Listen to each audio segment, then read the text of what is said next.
Hi student, I am your instructor Binyamin Liaqat. आज हम पढ़ने वाले हैं purpose and syntax of comment in C program. यानी कि सी प्रोग्राम में जो हम कमेंट्स लिखते हैं, प्रोग्राम लिखते हुए साथ कमेंट्स भी यूज़ करते हैं, इनका क्या पर्पस होता है और इसका क्या सिंटैक्स है, यानी कि इसको लिखने का क्या तरीकाकार है, ये हम देखेंगे कि इसका क्या काम है सी प्रोग्राम के अंदर। लिखा है कि comments are the statement in a program that are ignored by compiler and do not get executed. Usually comment are written in natural language, e.g. in English language, in order to provide description for our code. यानी कि comment का ये काम है कि ये हम programming करते हुए लिखते हैं कि मिसाल के तौर पर मैंने एक फंक्शन इस्तेमाल किया और मैंने कुछ उधर काम परफॉर्म किया, तो मैं उसके साथ लिख देता हूँ कि मैंने भी यहाँ पर ये काम किया, मैंने ये काम किया कि मैंने वेरिएबल डिक्लेयर किया है, मैंने यहाँ पर एडिशन का फंक्शन लगाया है।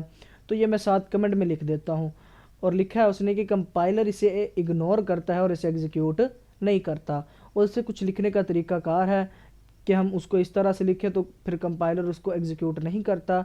अदरवाइज़ अगर हम उसको उस तरीकाकार के साथ नहीं लिखेंगे तो वो एरर दे देगा। तो यानी कि ये तो था, हो गया इसका purpose.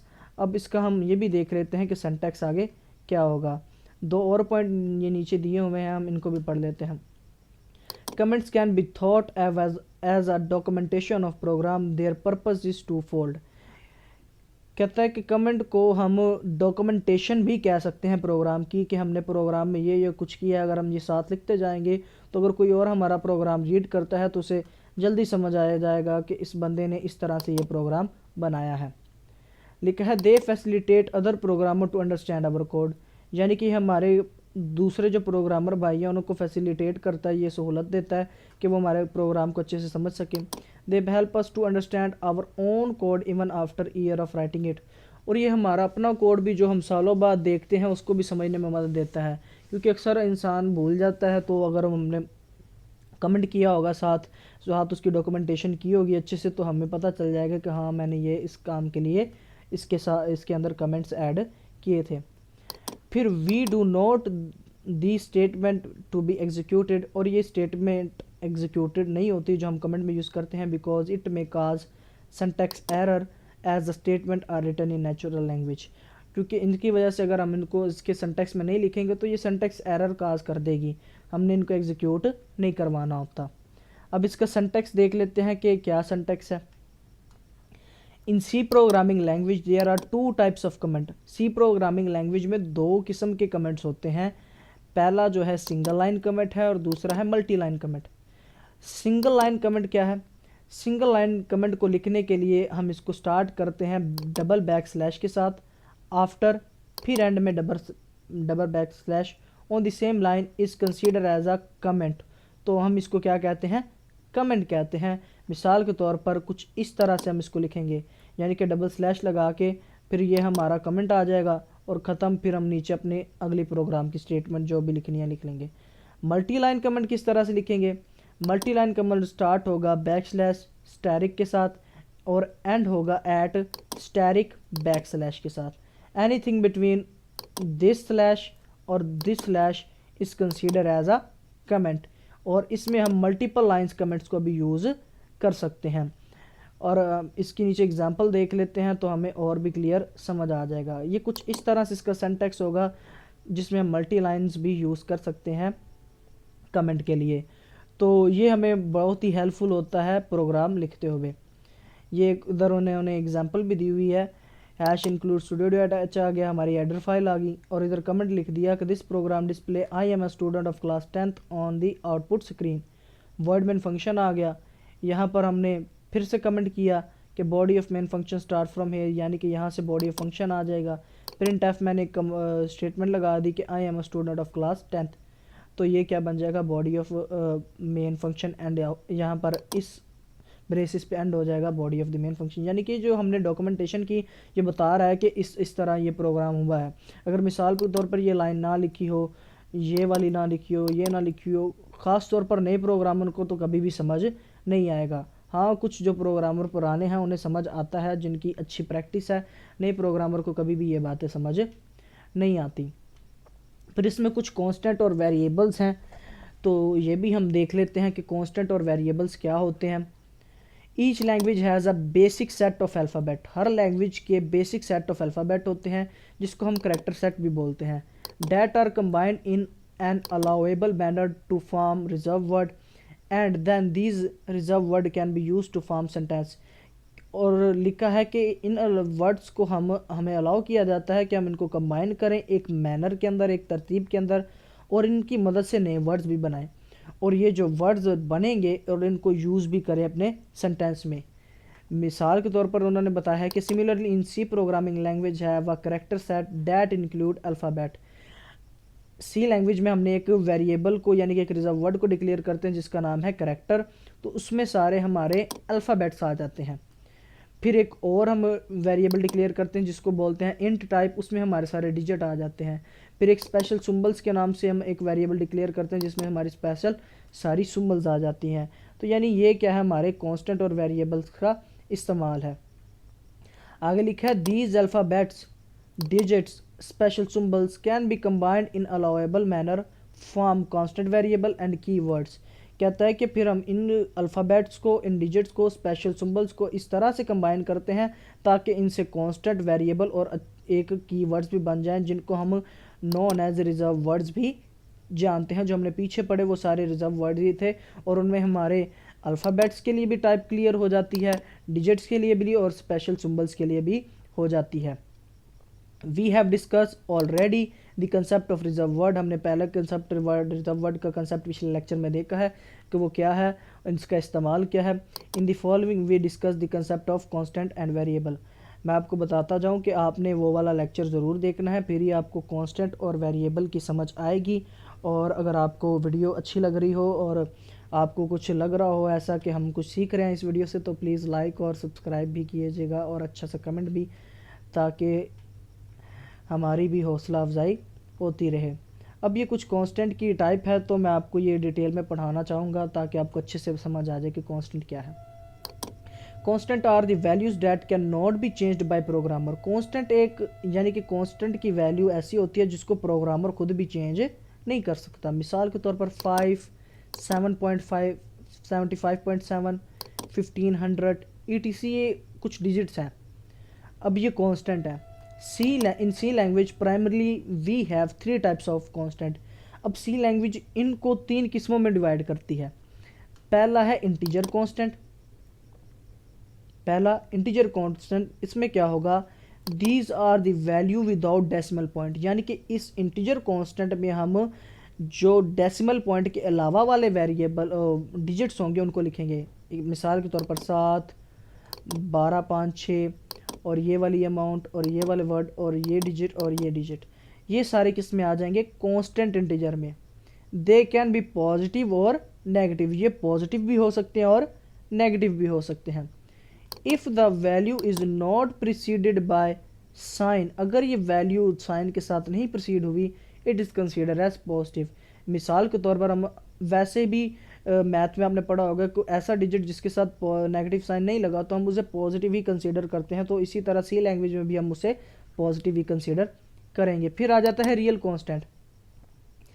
There are the value including a decimal point, जो वैल्यूज डेसिमल पॉइंट के साथ आ जाएं वो किस में आएंगी, रियल कांस्टेंट में। मिसाल के तौर पर 3.14, 15.3, 17.5, 7.75.0, -15.7576, -7941.234.5। तो ये क्या थी, रियल कांस्टेंट की एग्जांपल। दे कैन ऑल्सो भी पॉजिटिव और नेगेटिव, ये पॉजिटिव भी हो सकते हैं और नेगेटिव भी हो सकते हैं। बाद आखिरी जो हमारा टाइप है कांस्टेंट का वो है करैक्टर टाइप।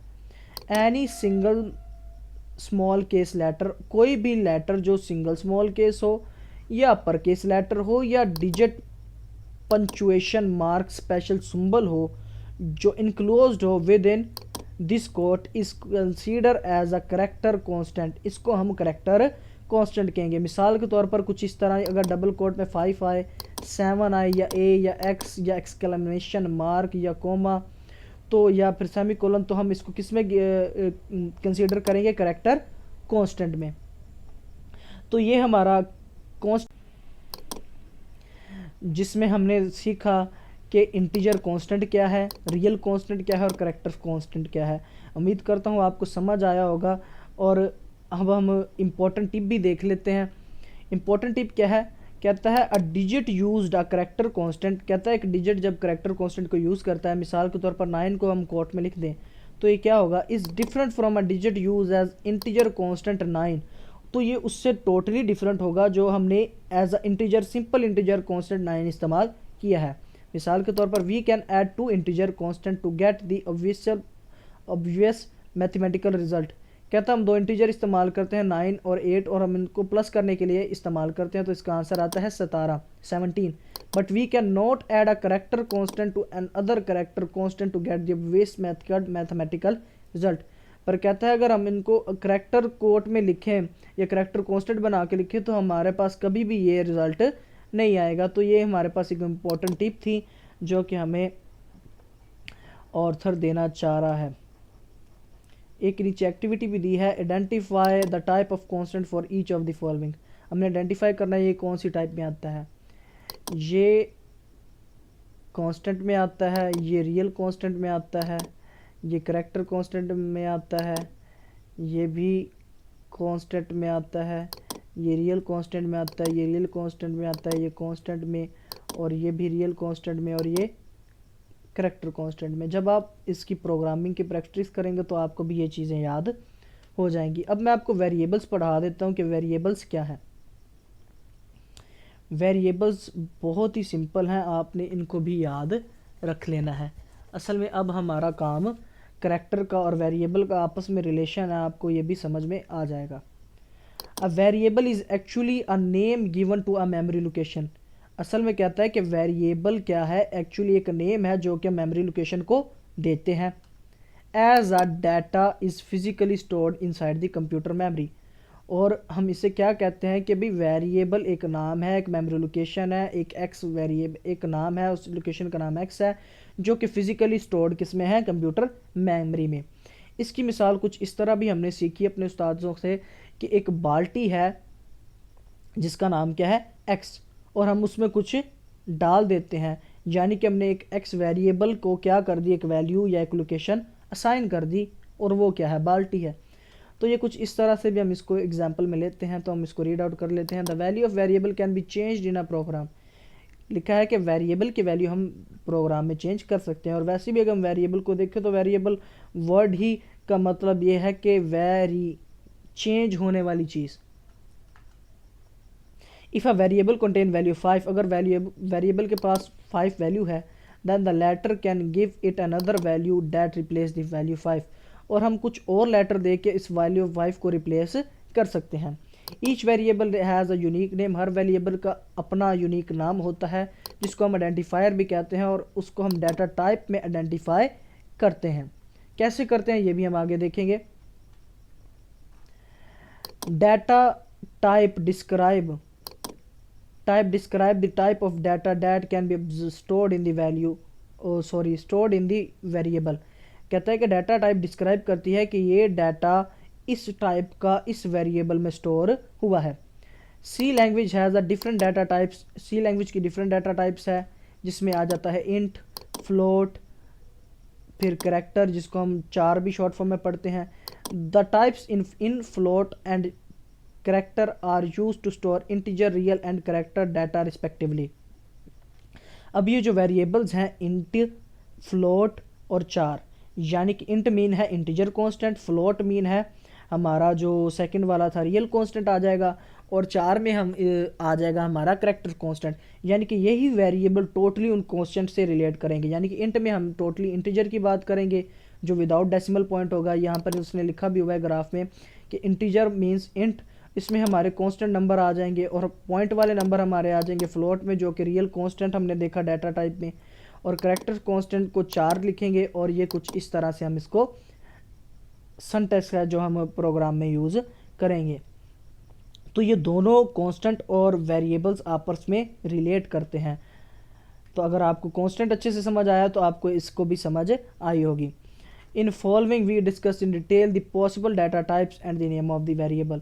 हमने इसमें अच्छे से डाटा टाइप की वेरिएबल्स को देखा कि वो क्या है। कल हम इसकी further data types of variable देखेंगे कि अनसाइंड वेरिएबल क्या है, अनसाइंड इंटीजर क्या है, तो ये भी हमें अच्छे से फिर समझ आ जाएगा। उम्मीद करता हूँ हमें आपको ये कांस्टेंट वेरिएबल्स और जो इससे पीछे वाला भी हमने एक टॉपिक देखा था, वो टॉपिक था हमारा सिंगल लाइन कमेंट और ये purpose of comment in C program. ये मैंने इस वजह से इसको साथ में मिला लिया इसके, ताकि एक थोड़ा सा ज़्यादा हम पढ़ लें, ताकि वीडियो इतनी छोटी भी ना हो। वैसे तो अमूमन कोशिश होती है कि इतनी हो कि आप अच्छे से देख लें, तो ये ज़्यादा से ज़्यादा 15 मिनट की वीडियो है, तो आपने पूरी देखनी है। और अच्छी लगे तो आप, अगर आपको नॉलेज मिल रहा है तो तब आप लाइक करना, वरना आप लाइक ना करें तो आप डिसलाइक भी कर सकते हैं, तो कोई मसला नहीं है। ठीक है, खुदा हाफिज़, ओके बाय।